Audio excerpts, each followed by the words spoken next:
Thank you very much, Mohini, and the whole organizing team to involve me here to this prestigious webinar, and I was really looking forward to it.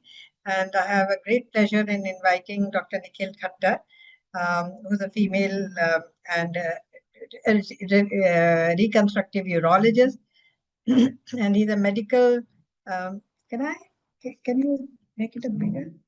Medical graduate from GSVM Kanpur and MS Surgery from Lucknow and MCH Urology. And he loves treating urethral strictures, urinary incontinence. Yeah, so we all know Dr. Nikhil Khattar. He's been very active on WhatsApp groups and we learn a lot from him. So I'm really inviting Dr. Nikhil Khattar for his talk. Thank you so much, ma'am. Thank you, Dr. Moini. Thank you, Saucy Punjab. And good evening to all of you, all chairpersons. Uh, should I share my screen? Let me know Yes, sir. if it is visible. Yes.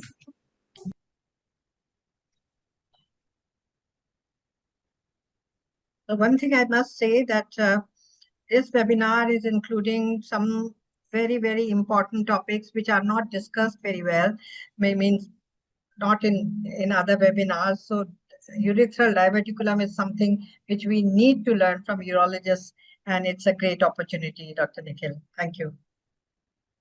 Thank you, ma'am. Let me begin. Uh, although Dr. Moini wanted a video from me, unfortunately, I did not have a video. But still, I'll try to make it as vibrant and as real for you as possible.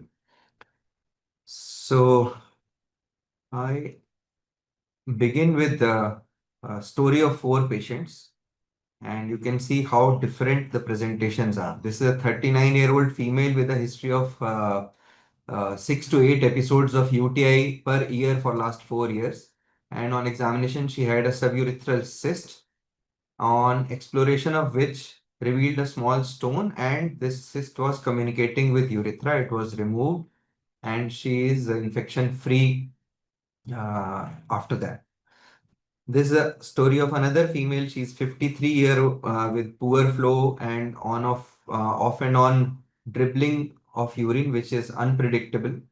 Uh, and she has a history of urethral dilatation without any relief. And on examination, she has a tense suburethral anterior vaginal wall, but no pus or urine could be squeezed out.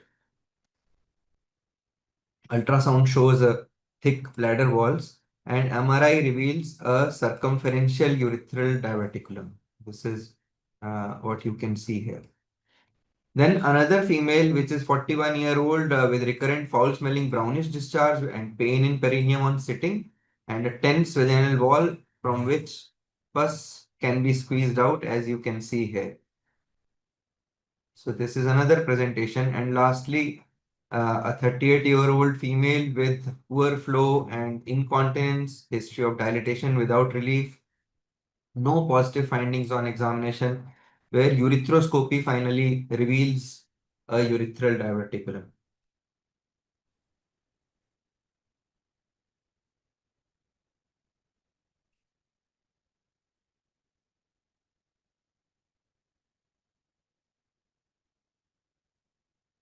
Here it becomes visible. It is usually on the posterior side, posterolateral side.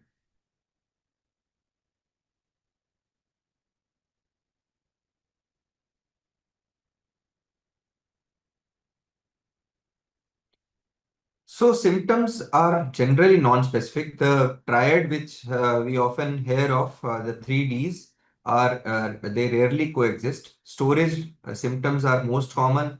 Dyspareunia is there in 1/5 of patients. Post-void dribble in 1/4 of patients. Recurrent UTI in 1/3 of patients. Then the other symptoms are present with different percentages. But many patients are asymptomatic and they are incidentally detected. Uh, we do not know whether this is as urologists also, it is not very common to come across urethral diverticulum. Prevalence, though, is said to be 1 to 6%, but a recent study says that annual incidence is less than 0.2%.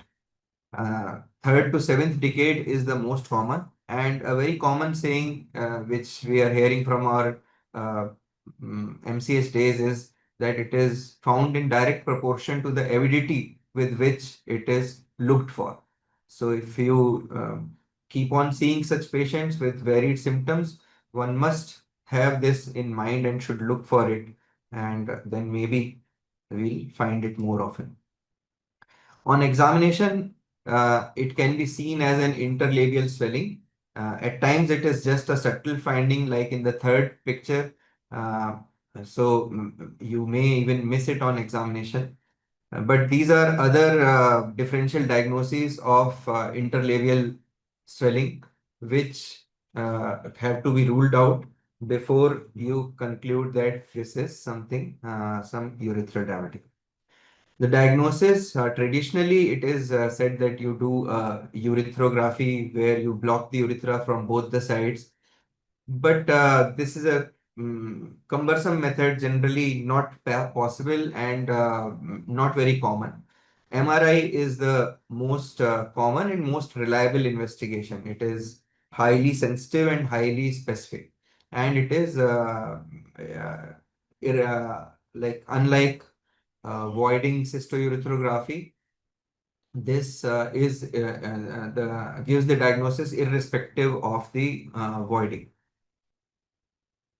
Venturing into some suburethral cyst without assessing the risks may have consequences. As you can see here, this lady had a history of urinary incontinence when she came to us. She had a history of drainage of a urethral anterior vaginal wall cyst, which was treated surgically, and she had formed a fistula. You can see the guide wire coming out from the urethral diverticulum from the fistula. And when we explored, this was done in RML.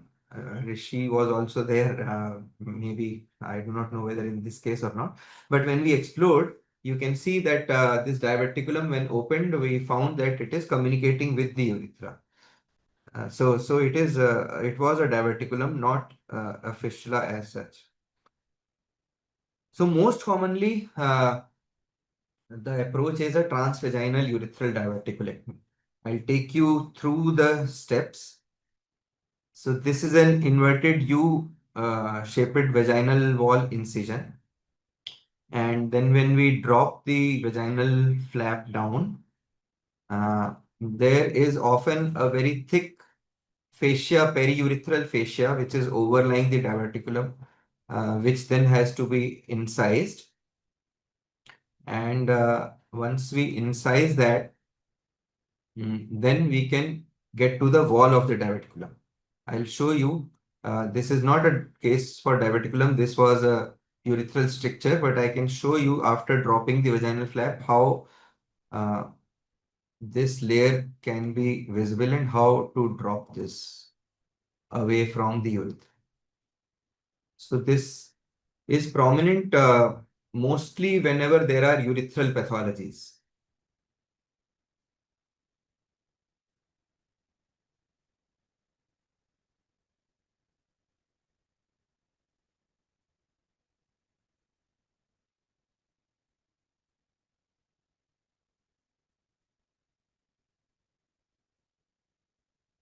So then then you dissect the diverticulum from all around and then get to the neck of it and then remove the diverticulum. And once the diverticulum is removed, you will start seeing the urethral catheter. In fact, whenever it is not certain whether the swelling is a diverticulum or not, it is better to open it, uh, open the swelling and see from within. If the catheter is visible or the communication with the urethra is visible, then it is certainly a diverticulum and then treat accordingly. So here then once this is exposed, you then suture the walls of the urethra primarily, and then one covers the fascia back on that suture line that hides the suture line, and finally the uh, vaginal flap can be sutured back. Whether or not to push Marcius flap or any other flap, then I'll discuss in a while. So then one question comes, can that if in such, especially in such big diverticuli, that should one be conservative in excision of the diverticular wall in order to save the urethra? So no, that is not a good idea, because the pathology starts from within the urethra, and the wall around the neck, the mucosa around the neck also is inflamed many times. Hence, one cannot be conservative. As you can see here, the pathology is a blocked urethral gland, which then starts collecting secretions and increases in size, and finally forms a passage again in the urethra. So it is not a good idea, and we have to remove some portion of the mucosa as well. Then should it always be supplemented with a Marcius flap? This article, which is a very popular one, but this is a misleading title here, because there is no comparative arm. Otherwise, many other publications and our own experiences says that the use should only be selective, especially if it is a large or recurrent or circumferential, or the tissues, if you find them very poor. Such large open urethra, the sphincteric region, should an anti-incontinence procedure be done at the same time? So that is also the evidence is against it. Uh, only it should be done if there is pre-existing stress incontinence. Otherwise, there is no role for it. Synthetic slings at the same time should not be used. And this is a recent article which says that uh, patients, less than 5% patients only require uh, surgery for development for the resulting stress incontinence later in their lives. There can be transient incontinence. In fact, this lady of which these pictures are, this is now 3 years, more than 3 years of her surgery. I was too worried about formation of stricture. She has a little poor flow, but she is managing well. Her incontinence was also transient and it recovered on its own. She did not require any continence procedure. Then often for diverticula which are suprameatal, which are circumferential, anterior approach may also be required. That can be suprameatal like we do in dorsal urethroplasty, or at times it can be suprapubic as well. But most of the time, since the diverticulum originates from the posterior side, then whatever you do, ultimately you have to tackle it from the vaginal side as well. So, uh, so that incision will anyways be required, because you have to divide it at the neck. But definitely, patients who have circumferential or semi-circumferential diverticula are difficult ones, and if the diverticulum is stuck, then it is very difficult to sort of maneuver your way and bring everything out, because all the mucosa has to be removed if you want to prevent recurrence or other complications. At times, in very difficult situations, even a transvaginal resection and anastomosis has also been described for such complex fissure. Then the complications can be there because of the diverticulum as such. There can be infection, calculus, which is very common.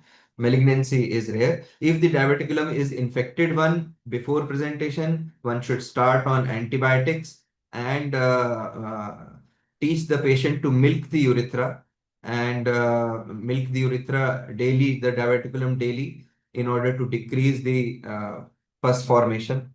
And then once the situation cools off, then only should approach surgically. Then, because of diverticulectomy, incontinence can occur, which, as I told, may be transient most of the time. Stricture in 5%, fistula, which can be there in 5% of patients, and recurrence can also be there in a few patients. That is all from me. Thank you so much. I'll stop sharing the screen. So, excellent presentation, Dr. Nikhil. Thank you. Yeah, so if you things means it only happens in women, right? It doesn't happen in men. The urethral diverticula happen in men, but here I am talking only of women. The Yeah, no, urethral but diverticula in what men I'm saying, are they a are different. very, very rare in men, right? Mostly a woman's No. problem. There are common patients who have been treated of stricture, treated of hypospadias. All Their right. Yeah. diverticula are Okay. there. In fact, congenital diverticula are also there, which are called anterior urethral wall.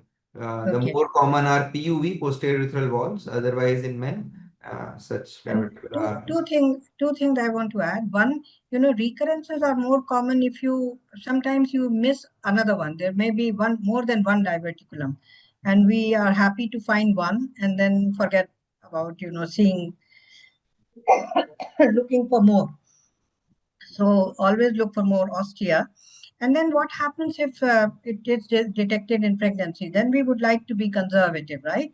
Just massaging and, relieving of the discharge, right? Yes, definitely. It is never an emergency surgery until unless it becomes complicated.